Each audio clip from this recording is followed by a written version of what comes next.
नमस्कार. जय महाराष्ट्र. जय महाराष्ट्र. देशामध्ये लोकसभा निवडणुकांचं महाभारत सुरू आहे.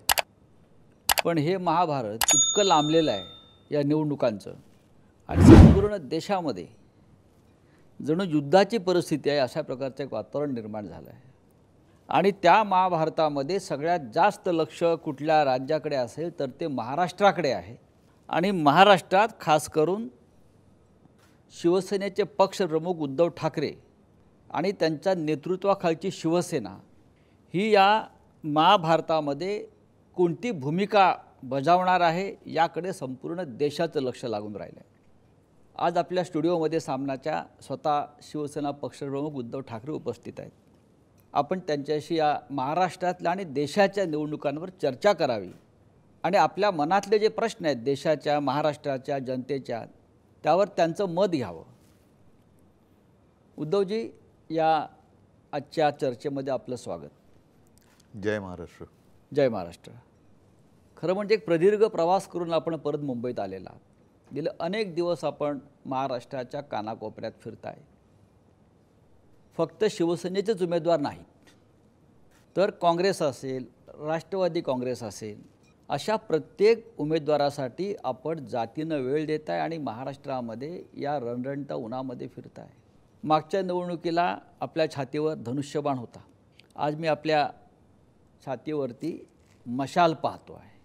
धनुष्यबाण ते मशाल हे जे स्थित्यंतर झालं आहे त्याचा या निवडणुकीमध्ये काय परिणाम आपल्याला जाणवतो आहे? पहिल्या प्रथम आपण जो उल्लेख केला की आत्ताची निवडणूक ही महाभारतासारखी चाललेली आहे. त्यावेळेच्या महाभारतामध्ये द्रौपदीचं वस्त्रहरण झालं होतं. यावेळेला आपल्या देशातल्या लोकशाहीचं वस्त्रहरण होतं आणि म्हणून ती लोकशाही वाचवण्यासाठी स्वातंत्र्यलढा हा एक वेगळा भाग होता. त्या काळात आपण नव्हतो. पण ज्यांनी ज्यांनी संघर्ष केला, बलिदान दिलं, त्या सर्व क्रांतीवीरांनी आणि त्याग करणाऱ्या सगळ्या स्वातंत्र्य सैनिकांनी अफाट कष्ट करून, शौर्य गाजवून आपल्याला हे स्वातंत्र्य मिळवून दिलं. हे स्वातंत्र्य टिकवण्याचं काम हे आपण केलं पाहिजे.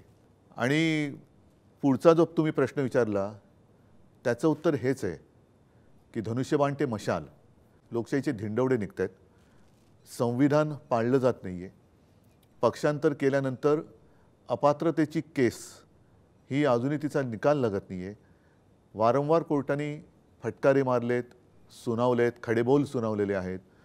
तत्कालीन राज्यपाल म्हणून जे इकडे बसले होते त्यांना तर सद्गृहस्थ म्हणायचं का काय म्हणायचं, त्यांनी ते अधिवेशन बोलवणं कसं चूक होतं, त्याच्यानंतर मरे लवादानी दिलेला निर्णय कसा चूक होता, निवडणूक आयोगाला सुद्धा हा निर्णय घेण्याचा अधिकार आहे का, याचं कारण सर्वोच्च न्यायालयाने म्हटले की पक्ष कोणाचा हे तुम्ही लोकप्रतिनिधींवरून नाही ठरवू शकत. म्हणजेच काय, जे मी म्हटलं की लोकशाहीचं वस्त्रहरण चाललं आहे आणि त्याच्यावरती कडी म्हणजे अजून याचा निर्णय आलेला नाही आहे. सर्वोच्च न्यायालयात आपल्याला न्याय मिळणार ह्याची मला खात्री आहे. कारण तसं घटनेमध्ये नमूद आहे परिशिष्ट 10. सर्वोच्च न्यायालयाचा निकाल बाकी असताना पंतप्रधान आपल्या शिवसेनेला, म्हणजे माझ्या शिवसेनेला, जी शिवसेना बाळासाहेबांनी स्थापन केली, जिचं नाव माझ्या आजोबांनी ठेवलं, तिला नकली सेना म्हणतात. ह्याचा अर्थ उघड आहे की निवडणूक आयोग हा त्यांचा नोकर आहे. लवादानीसुद्धा ते म्हणतील तसंच काम केलेलं आहे. आता सर्वोच्च न्यायालयाने सुद्धा आम्हाला हे चिन्ह किंवा नाव देऊ नये असा अप्रत्यक्ष दबाव हे आपले प्रधानमंत्री सर्वोच्च न्यायालयावरती आणतात की काय, असा प्रश्न पडलेला. म्हणजे संपूर्ण यंत्रणेवर दबाव आहे, नासून टाकले, दहशत आहे. होय. मी जो मगाशी उल्लेख केला महाभारताचा, हे महाभारत सुरू आहे या देशामध्ये. महाभारताचा लढा हा धर्मासाठी झाला, सत्यासाठी झाला. आणि महाभारतामध्ये दोन प्रमुख पात्रांवर नेहमी चर्चा होते. कृष्ण आहे, पण अर्जुन आणि अभिमन्यू. विरोधक असं म्हणतात की उद्धव ठाकरे यांचा अभिमन्यू झाला आहे. अभिमन्यू बरोबर आहे, पण अभिमन्यू शूर होता, तो भेकड नव्हता. आज हे जे काय ईडी, इन्कम टॅक्स, सीबीआयच्या माध्यमातून चक्रव्यूह टाकतायत ही भेकड लोक आहेत. ह्यांना अभिमन्यूसारखं धैर्य नाही आहे लढायचं. तो चक्रव्यूहात घुसला होता. हे बाहेरच्या बाहेर भाडोत्री लोकांना एकमेकात लढवत आहेत. म्हणजे शिवसेना फोडली आणि शिवसेनेमध्येच मारामाऱ्या लावण्याचा प्रयत्न केला. राष्ट्रवादी फोडली म्हणजे कुटुंब फोडतायत, कुटुंबात कलह लावतायत, पक्षामध्ये भांडणं लावतायत. हे तर सगळं कौरवांचंच काम आहे ना. ही कौरव नीती जी आहे ती कौरव नीती शेवटी हारणार आहे. कारण कौरव त्यावेळेला 100 होते, पांडव 5च होते. होय. पण 5 पांडवांनी 100 कौरवांवरती मात केली होती. कारण पांडव हे सत्यासाठी आणि धर्माच्या बाजूने लढत होते.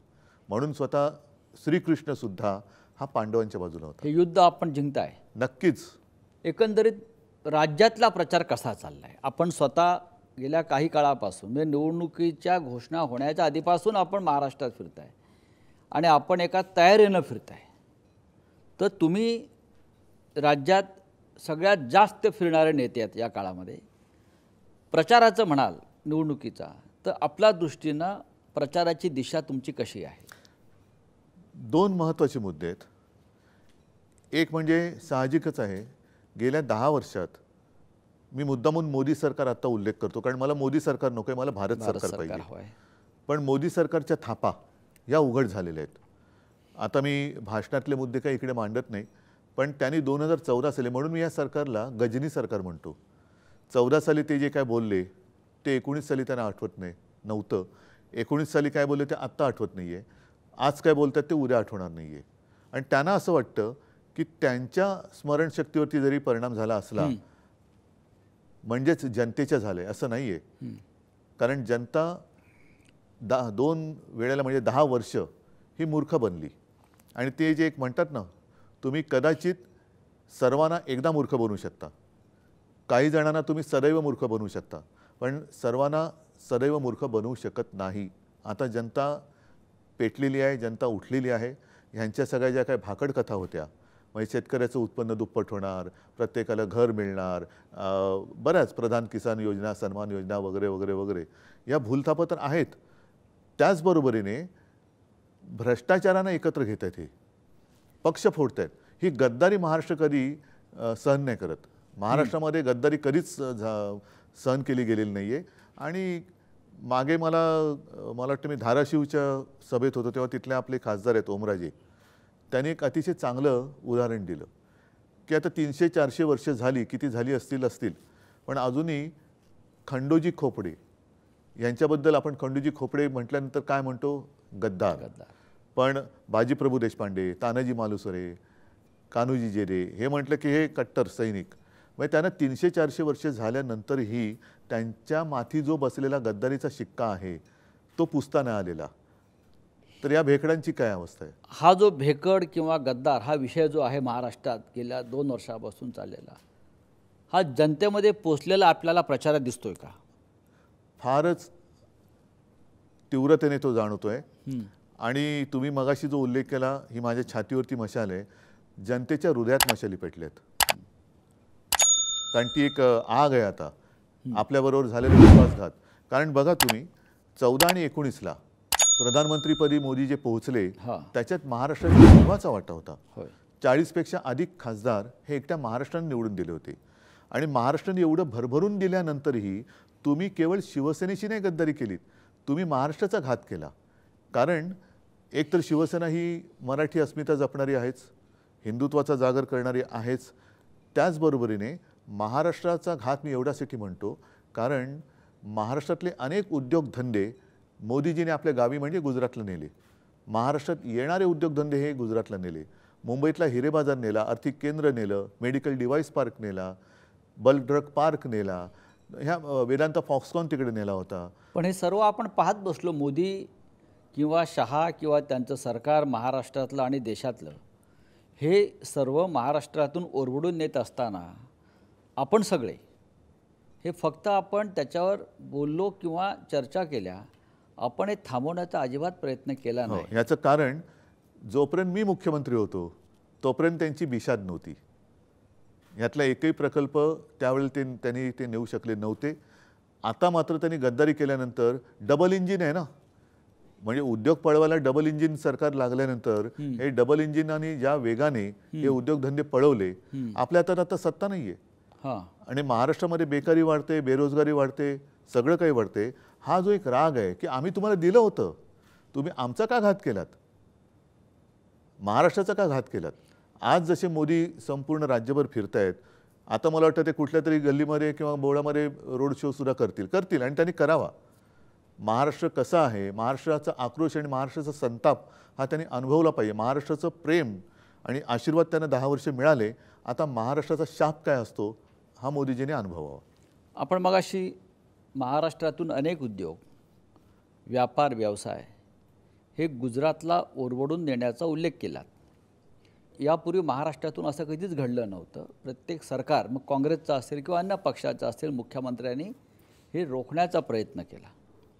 आणि शिवसेनेची स्थापना मुळात त्यासाठीच झालेली आहे की महाराष्ट्राच्या हिताचं रक्षण, मराठी माणसाचा स्वाभिमान, हिंदुत्व नंतर आलं. पण आज आम्हीच खरी शिवसेना असं म्हणणारे जे लोक राज्यकर्ते आहेत, त्यांची शिवसेना म्हणजे ए संशी, म्हणजे त्यांचं जो पूर्ण नाव आहे मी घेऊ पण इच्छित नाही. जसं माझं उद्धव बाळासाहेब ठाकरे हे नाव घ्यायला त्यांना लाज वाटते म्हणून ते शॉर्ट फॉर्म करतात, तसं त्यांच्या शिवसेनेचं नाव आहे ए संशी. अच्छा, मग त्याचं फुल फॉर्म काय आहे? कारण त्यांना त्यांच्या वडिलांचं नाव लावायला लाज वाटते. तर त्यांना लाज वाटत असेल तर मी काय त्यांच्या वडिलांचं? तर ही जी शिवसेना म्हणून स्वतःला मानतात त्यांचा मूळ विचार जो आहे की मराठी माणूस आणि महाराष्ट्राचं संरक्षण करणं, हे तुम्हाला कुठे दिसत नाही आहे. आणि हे उघड्या डोळ्यानं महाराष्ट्राची लूट पाहतायत. ते त्याचाच तर राग जनतेला आला आहे. म्हणजे एक तर तुम्ही गद्दारी करून ज्या राजकारणातल्या आईशी तुम्ही हरामखोरपणा केला, शिवसेनेशी हरामखोरपणा केला, गद्दारी केली, म्हणजे राजकारणात जन्म देणाऱ्या शिवसेना ह्या आईच्या कुशीवरती तुम्ही वार तर केलाच, आणि त्याचबरोबरीने महाराष्ट्राशी सुद्धा तुम्ही गद्दारी केलेली आहे. आणि ही गद्दारी ही महाराष्ट्रात नाही चालणार. उद्धवजी, आपण मगाशी एक जो उल्लेख केलात की आता नरेंद्र मोदी महाराष्ट्रामध्ये प्रचार सभांचा किंवा सभांचा धडाका घेत आहेत, गल्लीबोळात फिरत आहेत, कुठल्या तरी गल्लीत रोड शो घेत आहेत. मला वाटतं येत्या 1-2 दिवसात ते घाटकोपर भागामध्ये रोड शो घेतात अशी माझी माहिती आहे. त्याच घाटकोपरमध्ये काल अनेक गुजराती सोसायट्यांमधून शिवसैनिकांना, म्हणजे मराठी माणसाला प्रचार करण्यापासून रोखण्यात आलं. मराठी माणसाला, हे तुम्ही किती गांभीर्याने घेता? हाच तर आता निकाल यावेळेच्या निवडणुकीत लागणार आहे. अशी कधीही कुठल्याही राज्यामध्ये मराठी माणसं दादागिरी करत नाही.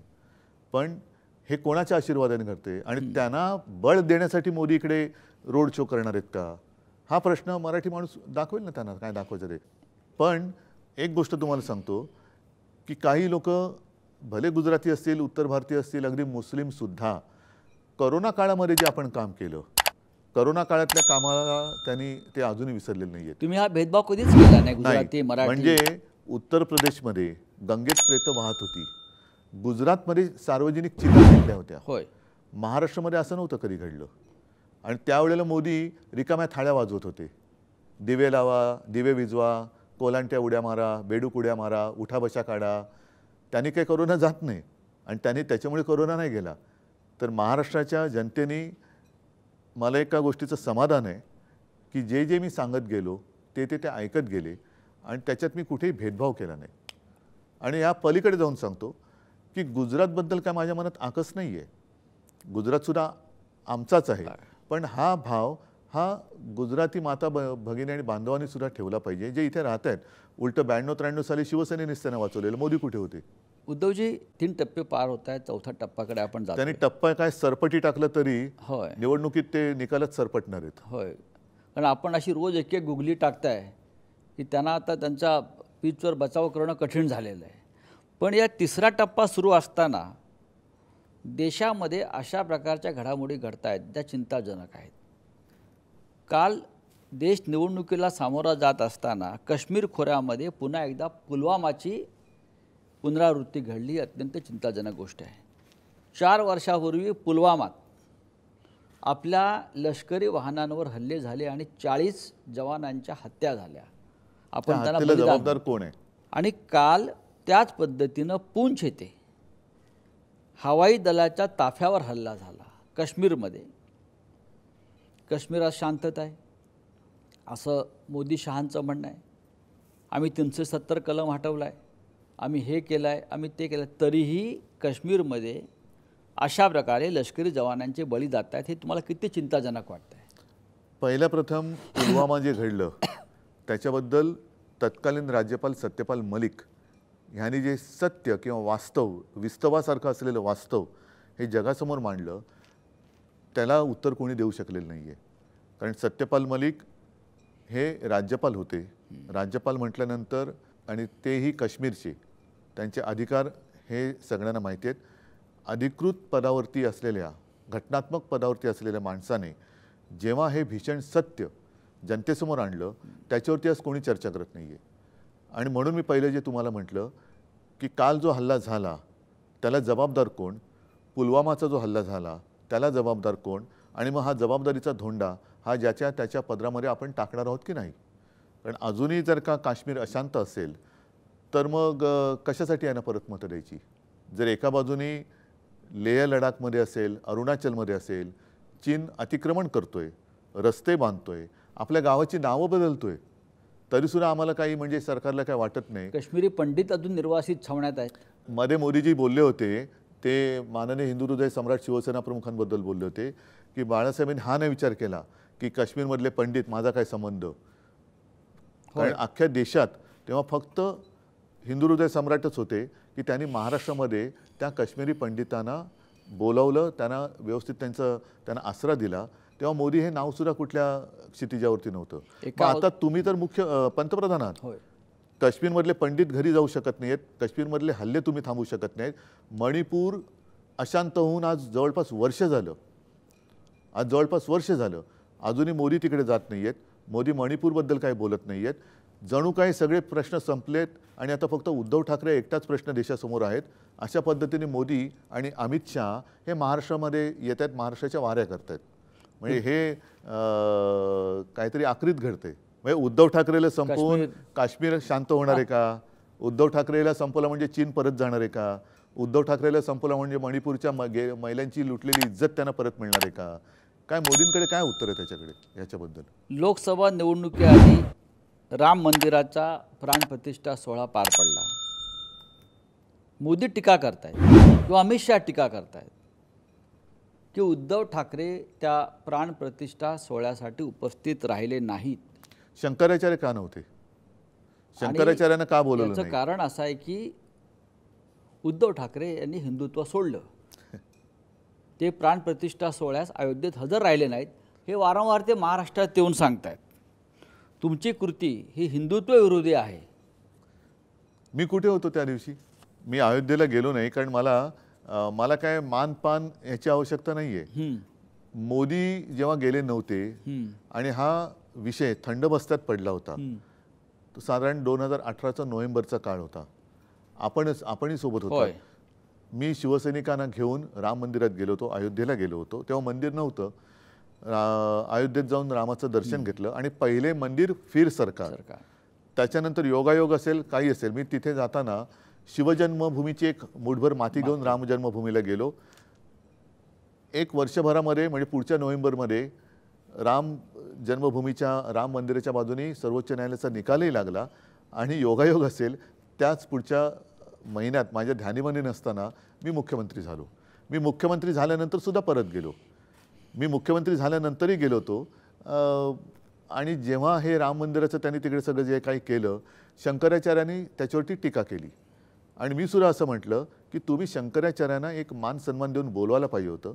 तुमच्या आजूबाजूला शंकराचार्य नव्हते, पण भ्रष्टाचारी सगळे होते. आणि 22 तारखेलाच तुम्हाला सर्वांना माहिती आहे, तुम्ही सोबत होतात, मी काळाराम मंदिरात गेलो होतो. जिथे आम्ही जातोय म्हटल्यानंतर स्वतः मोदीजी गेले होते आणि साफसफाई कशी व्यवस्थित होते की नाही बघून आले होते. त्या काळाराम मंदिराचं एक वेगळं वैशिष्ट्य आहे. ह्या काळाराम मंदिरासाठी महामानव डॉक्टर बाबासाहेब आंबेडकरांनी संघर्ष केला होता.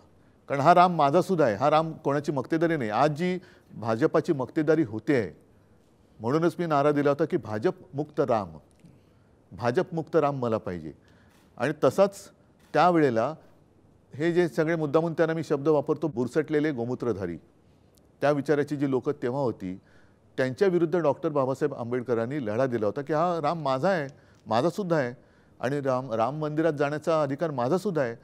तेव्हा त्यांना जे अडवत होते तेच आता माझ्यावरती टीका करत आहेत.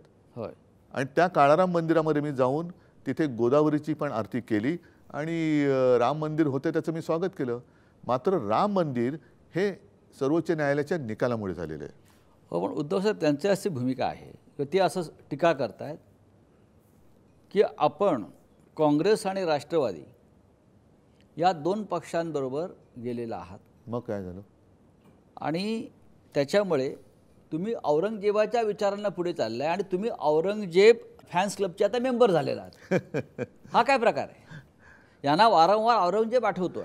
कारण त्यांना त्यांचा आवडता केक जो पाकिस्तानात त्यांनी नवाज शरीफच्या वाढदिवसाला जाऊन खाल्ला होता हां. त्याची आठवण येते. पाकिस्तानात जाऊन बिन बुलाए मेहमान हे पाकिस्तानात जाऊन नवाज शरीफचा केक खाणारी लोक हे मला औरंगजेबाचा फॅन म्हणू शकत नाही. कारण औरंगजेब सुद्धा गुजरातमध्येच जन्माला होता होय. आणि तो जसे हे दिल्लीत गेले तसं औरंगजेब आग्र्यात होता आणि औरंगजेबसुद्धा महाराष्ट्र जिंकण्यासाठी इकडे 27 वर्ष त्यांनी रोड शो वगैरे केले असतील नसतील कल्पना नाही मला, पण जिंकण्यासाठी इकडे 27 वर्ष बसला होता. पण पुन्हा तो आग्र्याला जाऊ शकला नव्हता. कदाचित तेव्हा औरंगजेबाने सुद्धा मोठमोठ्या सभा घेतल्या असतील किंवा रोड शो सुद्धा केले असतील. नक्कीच तो त्यांनी काय रोड शो केले होते. माझ्याकडे येताना काय मोठा लवाजमा घेऊन येत होता ना, हत्ती घोडे पायदळ, हा रोड शोच होता. पण तेव्हाचं महाराष्ट्राचं जे शौर्य आहे, औरंगजेबाच्या तंबूचे कळस कापणारे मराठी आज सुद्धा जिवंत आहेत. त्यांचेच वंशज आज महाराष्ट्रामध्ये. पण मोदी आणि शहा वारंवार महाराष्ट्रात येऊन अलीकडे उद्धव ठाकरे हे त्यांचं पहिला क्रमांकाचं टार्गेट आहे आणि त्यानंतर शरद पवार हे दोन प्रमुख नेते महाराष्ट्राचे, ज्यांनी पुन्हा एकदा महाराष्ट्राची सूत्र आपल्या हातामध्ये घेतलीत राजकारणाची. आणि बहुधा मोदी शहांना महाराष्ट्राचं भय वाटतं आहे. मुळात औरंगजेब हे जे विषय आहेत सगळे हे प्रचाराचे विषय असू शकतात का इतक्या वर्षानंतर? हेच माझं म्हणणं आहे की तुम्ही 10 वर्ष काय केलं? तुम्हाला अजूनही म्हणजे आता तुम्हाला पराभवाचं भूत समोर दिसायला लागलं, तुम्ही राम राम राम राम राम राम करायला लागलात. इतके दिवस म्हणजे निवडणुकीमध्ये राम राम राम राम करायचं आणि निवडून आल्यानंतर लोक गेले का मरा मरा मरा मरा मरा करायचं. शेतकरी आत्महत्या करतायत त्यांच्याकडे तुम्हाला लक्ष देता येत नाही. मेला शेतकरी तरी चालेल, 5 वर्षांत बघू. महिलांवरती अत्याचार झाले तरी चालतील, 5 वर्षांत बघू. शेतकरी तुम्हीच सांगितलं होतं की आम्ही त्याला हमीभाव देऊ, उत्पन्न दुप्पट करून देऊ, स्वामीनाथन अहवालाप्रमाणे त्याला हमीभाव देऊ. आणि त्याच्यासाठी शेतकरी दिल्लीत यायला निघाले तर तुम्ही त्यांच्यावरती बंदुका रोखता, त्यांच्यावरती अश्रुधूर सोडता. मग रामराम म्हणायला लागणार नाही तर काय म्हणायला लागणार? त्या शेतकऱ्यांना तुम्ही दहशतवादी संबोधलत, अर्बन नक्सल संबोधलत. आणि आत्ता जे परत तिकडे दिल्लीत चाललेले शेतकरी होते त्यांना तर त्यांचे ते कार्यवाह वगैरे काय म्हणतात, दत्तात्रय होसबळे यांनी सांगितले की शेतकऱ्यांचं आंदोलन म्हणजे अराजक आहे. अशी सगळी जी माणसं आहेत. म्हणून निवडणुकीमध्ये रामाचं नाव राम राम राम, आणि जे निवडून देतील पण निवडून दिल्यानंतर ते जेव्हा तुमच्याकडे येतात त्यांना ते म्हणतात मरा मरा मरा मरा. उद्धव साहेब 10 वर्ष मोदी यांचं सरकार या देशावर आहे. 10 वर्ष खूप मोठा कालखंड आहे की देशाच्या आयुष्याची 10 वर्ष, 10 वर्षात म्हणजे आणि 140 कोटी जनतेची 10 वर्ष. नेत्याला 2 वेळा म्हणजे सलग 10 वर्ष प्रधानमंत्री होण्याची संधी मिळते. पण या 10 वर्षानंतर जेव्हा हे तिसऱ्या निवडणुकीला सामोरे जात आहेत त्या निवडणुकीत मोदींकडे किंवा त्यांच्या पक्षाकडे प्रचाराचे मुद्दे दिसत नाहीत. महागाई, बेरोजगारी, आरोग्य, शिक्षण, राष्ट्रीय सुरक्षा या मुद्द्यावर प्रधानमंत्री बोलतच नाही आहेत. भ्रष्टाचारांना संरक्षण ही मोदी गॅरंटी हा विषय त्यांच्याकडे आहे. त्याच्याबद्दल आपलं काय मत आहे? ना, हा विषय चर्चेत आहेच. म्हणजे भ्रष्टाचार करा आणि भाजपात या. म्हणजे ते एक कुठली तरी गोळी होती ना, वो खाओ सब भूल जाओ. तसंच आहे, भ्रष्टाचार करो भाजप में आओ. आणि नरेंद्र मोदींनी भ्रष्टाचार मुक्त भारताची घोषणा केली होती. हां, ते बरोबर आहे. कारण जेवढे भ्रष्टाचारी आहेत ते भाजपात घेत आहेत, म्हणजे भारत मुक्त होतं, इतर पक्ष मुक्त होत आहेत. म्हणून मी त्यांना व्हॅक्यूम क्लीनर म्हटलेलं आहे. हां, जसं व्हॅक्यूम क्लीनर कुठेही तुमच्या कार्पेटवरती धूळ असेल, फटीमध्ये धूळ असेल, ती धूळ खेचून घेतं, तसे सगळे भ्रष्टाचारी खेचून घेतात भाजपात.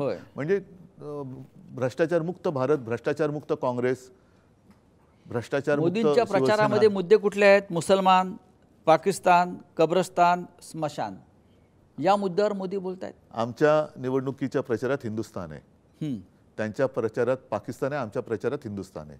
उद्धवजी, प्रत्येक निवडणुकीत देशाचं भवितव्य ठरवणारी निवडणूक असते, खास करून लोकसभेची राष्ट्रीय निवडणूक. आतापर्यंत गेल्या 70-75 वर्षातल्या प्रत्येक निवडणुकीनं देशाचे भविष्य ठरवायचा प्रयत्न केला। या निवडणुकीचं वैशिष्ट्य तुम्ही काय सांगाल? मी काही वेळेला सभेत बोललेलो आहे, निवडणुकीमध्ये दोघांचं भविष्य ठरत असतं। साहजिकच आहे, पहिल्यांदा जनता त्यांच्या नेत्याचं भविष्य ठरवतो।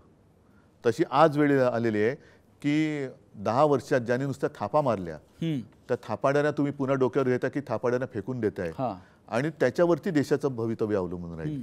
जर थापाड्यांना पुन्हा डोक्यावर घेतलं तर पुन्हा थापाच खावे लागतील आणि थापाच ऐकावे लागतील। पण आत्ता जर का यांना फेकून दिलं तर मला असं वाटतं देशामध्ये एक शांतता नांदेल, कायदा सुव्यवस्था आणि लोकशाही राहील। अन्यथा देशासमोर मला असं वाटतं की काळे दिवस आहेत। म्हणजे आजचे दिन होते ते काय आले नाही, पण आता कदाचित काळे दिवस येऊ शकतात। उद्धवजी, एका बाजूला प्रचंड पैसा कुठून आला? ही निवडणूक जी सुरू आहे स्पष्ट दिसत आहे कुठून आला? एका बाजूला प्रचंड पैसा, अमर्याद सत्ता, निवडणूक रोखे नावाचा प्रकार समोर आला। 10,000 कोटी एका पक्षाच्या खात्यामध्ये जमा झाले, मोजक्या उद्योगपतींकडे पैसा गेला। अशी ताकद असलेला भारतीय जनता पक्ष आणि दुसऱ्या बाजूला शिवसेना असेल, राष्ट्रवादी काँग्रेस असेल किंवा काँग्रेसचं तर खातीच गोठवली। ही लढाई विषम आहे असं वाटत नाही का? विषम तर आहेच आणि भीषण पण आहे। आणि माझी मतदारांना विनंती आहे की तुम्ही ह्या पैशांवरती तुमचे आयुष्य विकू नका। पैसे घेऊन मत देणं म्हणजे आयुष्य आणि तुमच्या भवितव्याची जी काय आहे त्याची वाट लावणं आहे आणि तुमच्या मुलाबाळांचं आयुष्य विकण्यासारखं आहे। त्याच्यामुळे तुम्ही तुमचं आयुष्य विकू नका यांना, कारण हा भ्रष्टाचारातून मिळवलेला पैसा आहे। निवडणूक रोख्यांबद्दल जर तुम्ही विचारलं तर त्यांच्याच मंत्रिमंडळातील ज्या सीतारामनबाई होत्या त्यांच्या पतींनी सांगितलेले आहे, परकला प्रभाकरन, की जगातला सगळ्यात मोठा घोटाळा आहे आणि त्याला त्यांनी नाव दिले मोदी गेट। आता मोदी गेट हे जेव्हा आपण लहान होतो तेव्हा अमेरिकेत जे निक्सनचं घडलं होतं वॉटर गेट, तेव्हापासून हा गेट हा शब्द प्रचलित झाला आणि मोदी गेट म्हणजे त्याच्याबरोबर त्यांनी तुलना केलेली आहे। पण वॉटर गेटमुळे निक्सनला जावं लागलं होतं। आता लोकांनी यांना घालवलं पाहिजे, कारण तेवढी नीतिमत्ता भ्रष्टाचार असेल किंवा काही असेल केल्यानंतर त्यांच्यात होती।